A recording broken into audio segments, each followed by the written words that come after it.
Hi, everyone. It's Marilyn, Alauria, and welcome to Who Can It Be Now, the podcast. Today, we're going to be talking about clairaudience, clear hearing. And is that your guide's voice or isn't it? How to know it is your guide's voice and how to learn more about how to know it's your guide's voice. I'm going to share some stories. I'm going to share why this is so important for me right now and why I'm bringing this episode to you. And I'm also going to talk to you a bit about auditory symbols and just some really fun things about clairaudience and clear hearing and a little bit about the difference between clairaudience and claircognizance. But before we get started, I just want to remind you to rate, subscribe, and review this podcast. Share it with your friends, your neighbors, your husband, your wife, your kids, if it's appropriate. Maybe somebody in the grocery store, the pet store, wherever you want to share it with. I know a lot of you in the closet and don't want people to know that this is what you do on the side. But it's time to get out of that closet. And I'm going to talk about why I want to talk about this topic with all of you right now, why it's really important to me, and why I'm stepping out of the closet in an even bigger way and how that is showing up in my life. And clairaudience is a big part of that, clear hearing and what happened to me when it opened up. I know I touched a bit about this before in another episode, but we're going to do a deep dive today into this. So get ready, buckle up, and just get ready for some fun. So before I go in, I just want to talk to you a bit about what's going on in my own life and why I feel this is important for me to bring this to all of you. I have been really committed to my soul, my truth, my alignment, my voice, why I'm here, what I want to do, and what I don't want to do, and just really committed to my overall life and well-being. And a lot of things are opening up and a lot of expansion is happening in my life and a lot of cool things. And I feel really excited by what's going on. And I felt this weekend as I was talking with my guides, they showed me this door of a boat and the big steel wheel on a door when you have to turn it to open it. And it was from the movie The Poseidon Adventure. If you haven't seen that, go watch it. There's a remake. I didn't see the remake. I only remember the original when it came out. And they reminded me that I'm opening these doors to my life. In the boat, what they're doing is they're in the boat turns upside down and they're trying to find their way out. And most of the people are going one way. And there's a small group of people no, we got to go to the bottom of the boat because it's turned over. And that's where we're going to be able to get to the ocean. So not everybody believes them. Not everybody trusts them. The mass audience goes one way, goes the wrong way. And they trust their gut instincts and go this way. And they open different doors in the boat, or at least one in particular, I remember. And water comes rushing in with debris and furniture and dead bodies. And they have to, it was Shelley Winters, I think her name was. She had to swim through it. And I'm not going to tell you the whole story, but anyway. And my guides were this is what you've been doing. You've been opening these doors. And sometimes you're opening them to fresh air and openness and expansion. And sometimes water comes rushing in with this debris and this furniture and these dead bodies. And those are just memories and past experiences that you've been healing and working through. And the water's about the flow of your life. And I feel like I've opened the door to the part where it's the bottom of the boat, but it's really the top of the boat now, where they're just free and they realize they've been saved and they're out in the air and they see the ocean. And I can't remember. I think there was a plane, overhead and they know they were rescued. So I just share that image with you because I had written about this in my communities this week and about how committed are you to yourself, to your dreams, to your soul, to living your truth. And our truth center lives in our heart for me and in our throat chakra, which is where clairaudience lives, clear hearing. And so I want to talk to you a little bit about my truth, about what's been going on in my own life, about some clairaudience stories that have been happening to me and what I've been noticing in my students as we dive into your experience as you listen to this. So recently I have been diving seems to be the word of today, a story of mine that happened to me 12 years ago. And it's about, I've been teasing you guys with this story, but actually it's going to be a separate podcast is what I've decided. But it's the story of when I went into a restaurant, went to clear it, and came upon a spirit behind the bar, laying down in a pool of blood, knew he was stabbed, and started giving all this information out to the restaurant owner and the woman who hired me, his girlfriend. and then went into the kitchen and saw knives everywhere and blood. And I was like, did anybody get cut in the kitchen? And the restaurant was very new. It was only opened a month. And it was like, nobody's gotten cut in this kitchen. It's a kitchen you think somebody would. And the owner was like, no, no, no. And I'm like, there are knives. There's blood everywhere. And it ended up that the ghost that I saw was killed through a stabbing. They found that out like a week later, and it launched into this whole experience with me and this ghost. And for many years, I have had this story, and I've been sitting in this story, and I've been sitting with the story in my heart. And I want to go back and share something else with you guys. So when I started as a medium and opened up and accepted it and invited it in and allowed it to allowed myself to be my truth, my honest truth, I was able to speak to deceased people easily, effortlessly, and with incredible accuracy and clarity. I think anybody can. Okay. And I was really good at it, and it was such a great experience for me, but it started becoming a bad experience. And I'm going to tell you why. And I'm not going to go into all the stories right now because I do want to bring this story to you guys down the line. But when I started entering into it, it just happened to me. It just automatically opened up. And then I started studying a little bit. There wasn't a lot available to me when I started opening up to this gift because the internet wasn't, this is like, when I really dove in, it was about 17, 18 years ago. I'm starting to get time frame now. And there wasn't a lot, the internet wasn't what it is today. So you had to go to a bookstore actually, and look up books. And I couldn't find anything on Clairaudience when Clairaudience was opening up to me. I found one chapter in one book. So my guides had to teach me most everything. And so I started studying, different people started popping up, and I started studying, and there was all these formulas out there. You have to do it this way, and you're only a medium if you're doing this, and you can't even go out and do readings unless you're sitting in circles for 5 years. And I was like, whoa, what's going on? This is like, feels really formulaic for me. And you can get caught up in crap like that. Like, well, maybe they're right, and they've been doing it for years, but wait a second, I'm already giving readings, and I've been giving readings. And I actually went to a famous medium and took a class with this person, and this person really ridiculed people in that class, was very, very mean to people in that class, that people walked out of that class going, I'm going to give this up. And I thought it was disgusting, to be honest with you, and atrocious and horrible. And during this time, there were different things that happened. And one story in particular, I so want to share with you today, but I promise I'll share it down the line. And I just decided, you know what? I got tired of this is the only way to do it, or this is the way to do it, or if you do it that way. And I let that stuff get in and bother me. And I was like, you know what? You want to be like, I'm the best medium. I'm the psychic to the stars, which friggin' annoyed the crap out of me when people said shit like that. I'd be like, yeah, I'm the psychic to the girl in Kenosha, Wisconsin. Why is that any better? That gives you credibility. What about the credibility of how you advise people and how you help people and how it doesn't matter. We don't value people based on their status in life, So I kind of pulled back from it all, and I shut the door to deceased people, and I would send people elsewhere to go for those readings.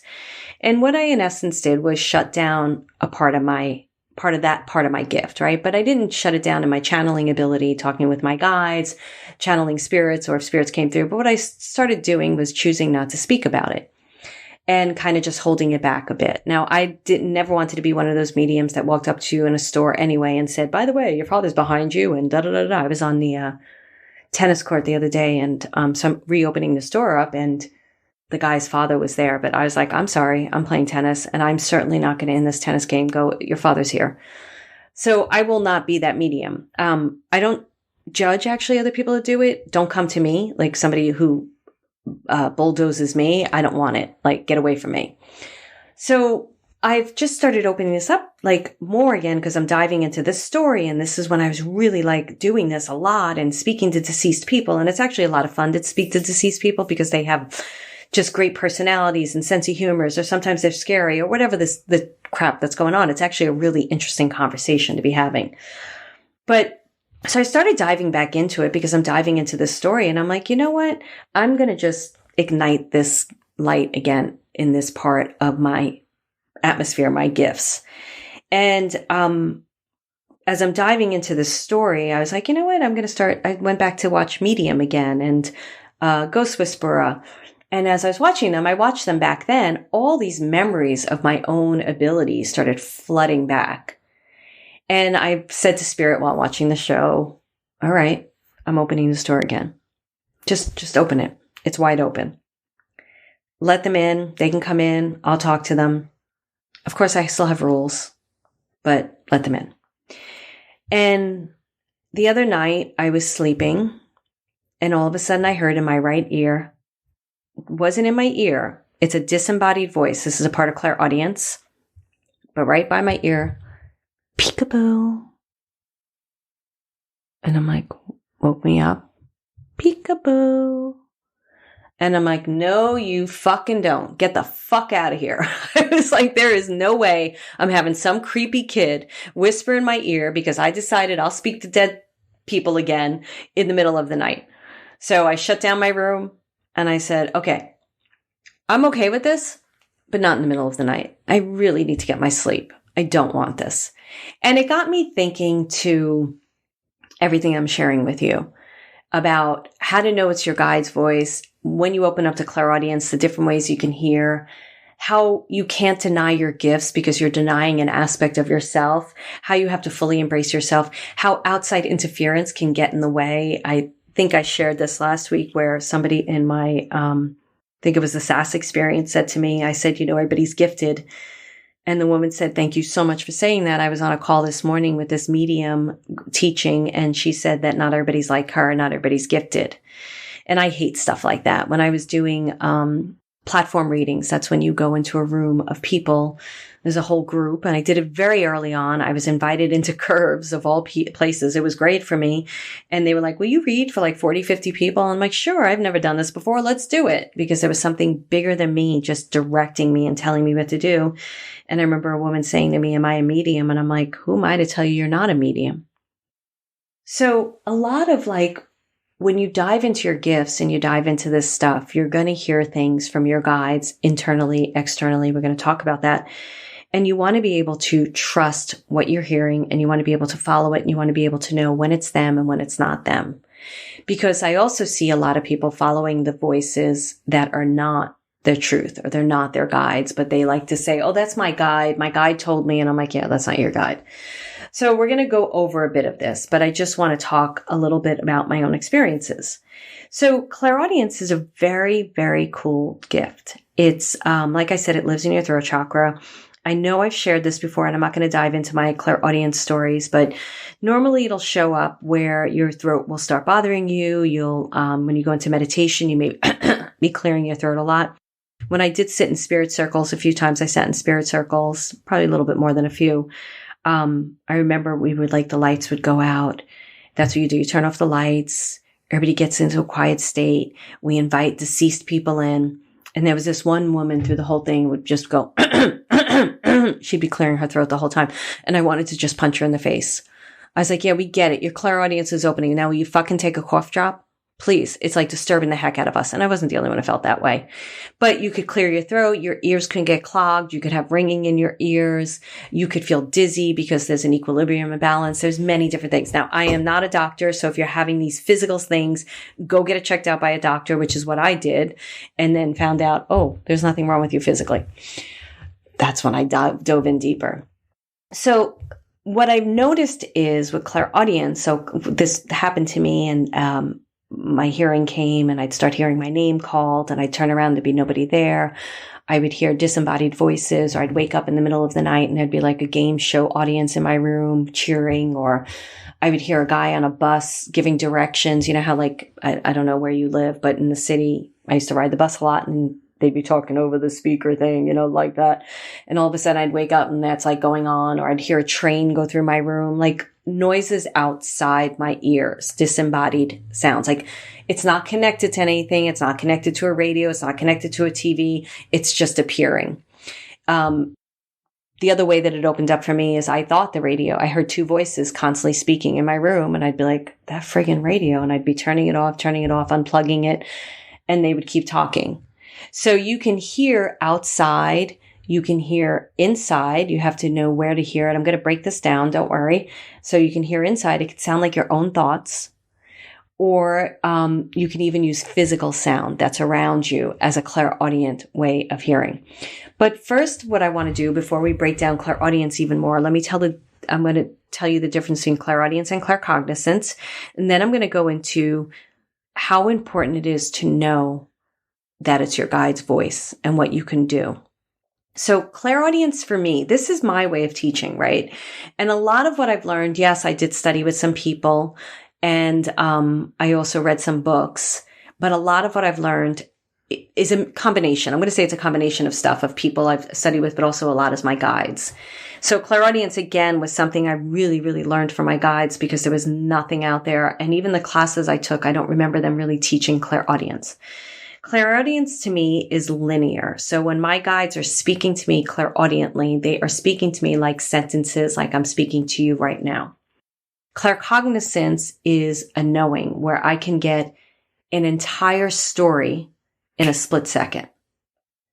I can look at someone, know everything the spirit wants me to know in a split second. Or when I'm channeling, sometimes they're downloads, right? I'll get an entire download and I can only get a sentence out, even if I'm reading someone or if I'm channeling into my own recorder and I'm repeating what the download is, I'll say it in a couple of sentences because it's filled with feeling. It's filled with images. It's, and it could be tapping into my clairvoyance and empathic skills. There's a ghost in here right now with me. Clairvoyance or empathic skills, but it's like a download. It's just a ton of information. So clairaudience to me, the way I describe it is very linear. It's like the way I'm speaking to you. That's the way I receive it. You may receive it differently. I teach all the time that we're our own instrument and you have to know your instrument. You have to know how you hear, how you see, how you feel, how you sense, how you know. You have to know where your guides are. You have to know how your guides speak to you. So the reason why this is coming up so much for me right now is we recently did the SAS experience, which was incredible. And people either, we had a bunch of people join Soul Finder Academy after, and some people choose not to, which is totally cool. They love the experience and everybody gets a lot out of it. And I noticed with some of the people who were really, really engaged in the SAS experience, and they were doing great. And we reached out to some of them. And some people were very clear that it wasn't for them. And I could tell by their response that they would be like my guides, or I spoke to my guides, or blah, blah, blah. And I could tell, okay, yeah, they're connected. I can tell that. Some people, I would get this response. I pulled a tarot card or my guide, and I could tell there was so much fear and scarcity and lack behind their response. And I'm like, they're not really connected. They're not really hearing from their guides. But they're saying they are, but I can tell they're not. And then I realized I have to bring this conversation out to everyone to kind of give you a gauge of when you're really hearing from your guides and when you're not. Now, it's definitely a muscle that you have to work on. It's not something that, I think for me, the reason why I was able to channel so quickly was because of all the dream work I did. And I had to just trust. And I'm not going to get into that whole story again. I know I've shared stuff about that. But I was like a very skeptical medium, but I still kept talking with them. And luckily for me, my guides are teaching guides. So I'm sure every I think they're different though. We all have like a different kind of specialty with our guides, I feel like.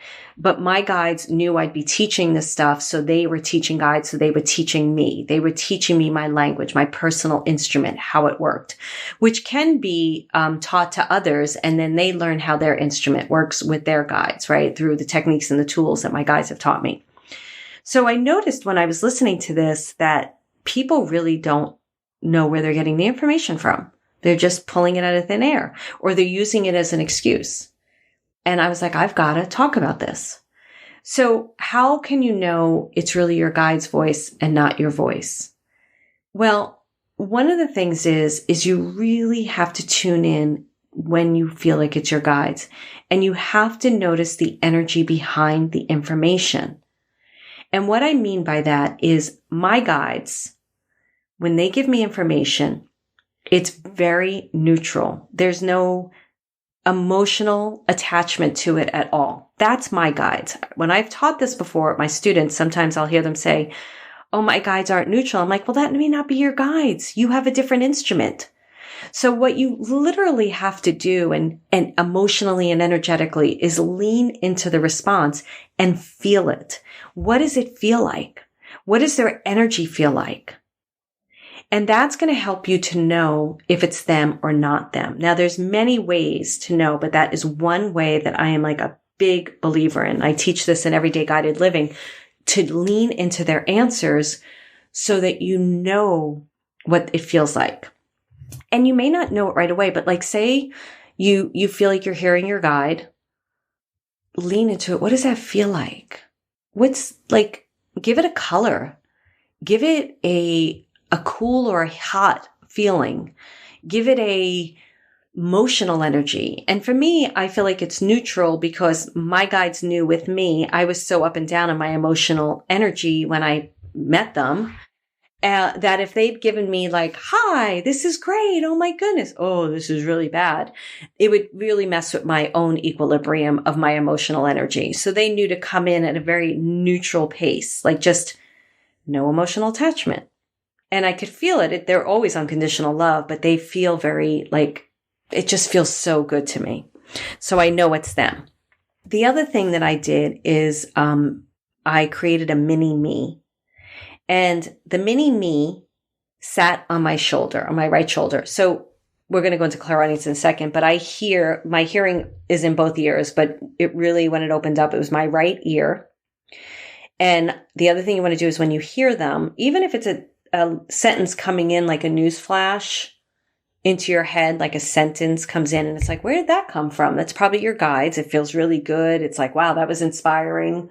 You know, whether the energy is neutral or not, it's still like that's expansive energy. That was the other thing I noticed behind the responses of these people. Contracted energy and expansive energy. When someone would say to me, and I had no attachment, like I would just like, I'm like, wow, you're doing really great in this experience. Do you want to continue on? And like many people did. And some people are like, no, you know what? This was absolutely incredible for me, but I'm going to wait, blah, blah, blah, because I'm in blah, blah, blah, blah, blah, whatever the story was. And I could feel it. And I was like, oh, that's an expansive answer. That's good. Good for you. So glad you know this about yourself. And then other people are like, oh no, I pulled that tarot card and and I could feel the contraction. That's the other thing. Your guides are going to be expansive. Even if the answer is no, there's going to be expansion with it. Never do my guides answer me where there isn't an evolution of my soul, an expansive energy behind it, where I know that I'm growing into an expansive place. So when they started talking to me, my guides taught me to learn, number one, what it felt like and where that sentence landed in me. Now, yours may land in your heart, may land in your third eye, it may land in your throat. I don't know where. It may land in your toe, may land outside your body. But when they were speaking to me, it sounded like my voice. It would go right where my right ear meets my face. That's where it was. So, and then the left side goes directly into my ear. And that's usually deceased people or a different energy. My guides, I know their energy so well now that they can even sometimes they'll drop in the right side of my face. But in the beginning, it was only that place. So you could tap into it and be like, that felt like my guides. Where did I hear that? And visualize it too. And then know that that's them. And when they respond to you again, maybe they respond to your left side, but it feels like them. Push it over to the right side or tell them, hey guys, when you talk to me, only talk to me in this place, this one direction in my head. So I know you too, or in my heart. Maybe it gets a direct hit into your heart. You have to be the instrument. You have to be the investigator in your life and figure it out. So when my guides would talk to me like this, I would know it was them. I would know it. And this is also the mini me. That's what I was telling you about. So the mini me came to me. I believe I might have gotten this from Opening to Channel by Sanaya Roman, which is a really great book. I recommend it highly. And so I had this little mini me and I said, okay, we have a deal here. If I'm manipulating during the channel session, you're going to sit on my right shoulder and I'm going to ask you if I'm manipulating and you have to answer honestly. And she was in complete agreement. Now, what you guys don't realize is that you have so much free will. And at this point, I was working with this work for a bit, and I knew I had free will, and I knew that I laid the law, because that was the only way we were going to work together, me and my guys. I got to lay the law. I had to be in control in the beginning. I was like, you ain't coming in at any hour of the night, like peekaboo. That stuff doesn't work for me. So she sat on my right shoulder. I'd go into a channel session. I'd be talking with my guides. I'd be getting information. And when you're asking something you're really emotionally attached to, you can manipulate the response. And at that point, I was still kind of new to it. So there would be moments, and I would turn around to her and I go, am I manipulating? And she'd be like, yeah, you're manipulating. So I kind of learned how to back up from my attachment. Sometimes she'd be like, no, you're not manipulating. And I'd be like, oh, that's cool. That's a great answer. I love it. Whatever they were giving me. But if she said, yes, you're manipulating, I learned to back away from the response. What does that mean? I surrendered. I let go of my emotional attachment. I started releasing. I started trusting more, having faith. You have to have trust and faith in your guides. So many people are attached to outcome when they have something so much better for us. So she would teach me that. So that's my mini-me technique tool for you that can help you. So I definitely recommend doing it. You can do it with many things. That's what worked with me. Okay, let's talk about clairaudience. Clear hearing, such a cool gift. Love it. Love it. Love it. Clairaudience lives in your throat chakra. It's light blue.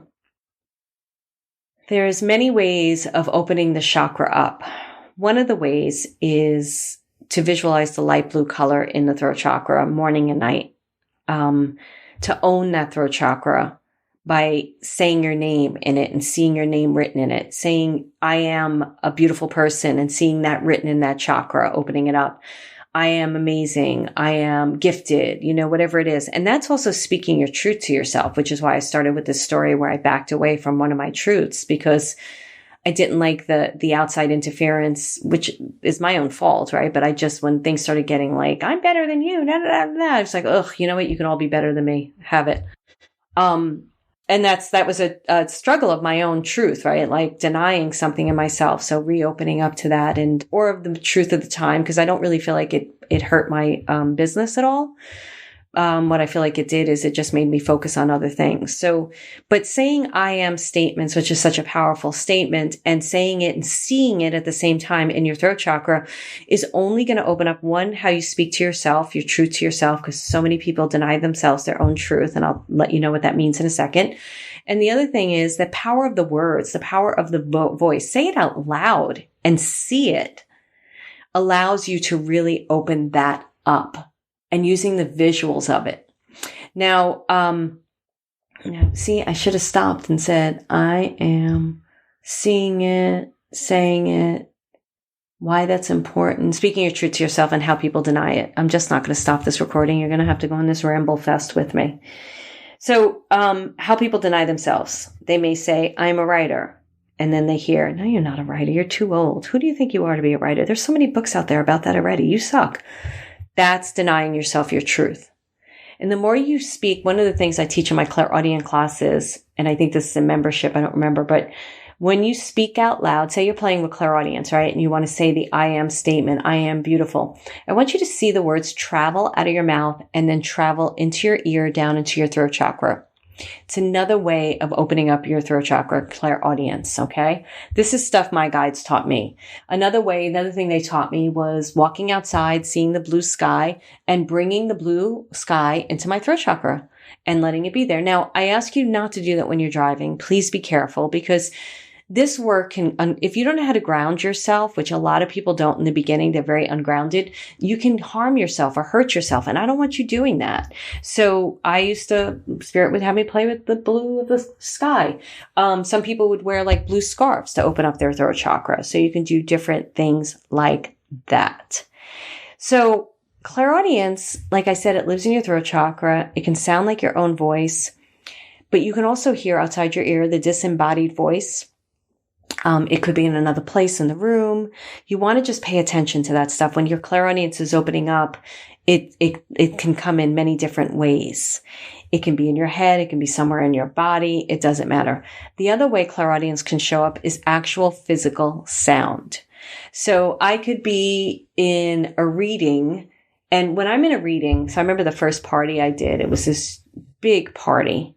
I was so new to this work, and this guy's like, hey, you want to do a party? I'm like, yeah, sure, I'll do a party. And I go to this party, and it's with all these tech people, and it's at this club, and it's really big, and I'm doing tarot readings at that time. Usually I did tarot readings at parties because it was just made it simpler than, it would still be my mediumship. I would still bring it through, but the cards kind of made me contain it to like the 10, 15 minutes that you had.